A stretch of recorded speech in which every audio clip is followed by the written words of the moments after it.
Թուրքիայում մահապարտն իրեն պայթեցրել է մզկիթում, գլխաշորով և սև պայուսակով կինը մտել է Բուրսա քաղաքի մեծ մզկիթ, որտեղ 700-ից ավելի մարդ է եղել և որոշ ժամանակ անց ուժեղ պայթյուն է հնչել։ Մահապարտը տեղում մահացել է, 23 մարդ վիրավորվել է։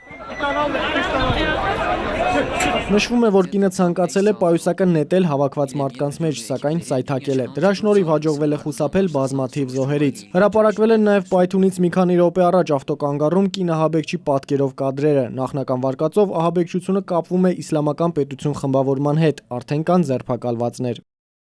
Հզոր հանցանշաններ, փաստեր ունենք, թե որ խմբավորման հետ է կապված ահաբեկչությունը։ Թուրքիայում ձերբակալվել է 15 մարդ։ Եթե վերջնականապես հաստատվի Իսլամական պետության պատասխանատվությունը, կարելի է արձանագրել, որ այս անգամ ահաբեկչության թիրախում ոչ թե արտասահմանցի զբոսաշրջիկներ էին, այլ թուրքեր։ Ահաբեկչությունը կատարվել է վերջին օրերին թուրքական Քիլիս քաղաքի հրթիռակոծության և Իսլամական պետության դիրքերին թուրքական հրետանու պատասխան հարվածների ֆոնին։ Ահաբեկչական խմբավորումներին աշխարհաքաղաքական շահերում օգտագործելու համար Թուրքիայի իշխանության քաղաքականությունը քննադատվել է Մոսկվայում ընթացող միջազգային անվտանգության համաժողովում։ Անկարայի հասցերին մեղադրանքներ է ուղղել ՀԱՊԿ գլխավոր քարտուղարը։ Հիմա էլ Իսլամական պետության ահաբեկիչները շարունակում են բուժվել Թուրքիայի տարածքում։ Իրավիճակը նույնն էր 90-ական թվականների Չեչնիայի պատերազմի ժամանակ, որին ես մասնակցել եմ։ Այն ժամանակ էլ գրոհայինները վերականգնվում և բուժվում էին Թուրքիայում։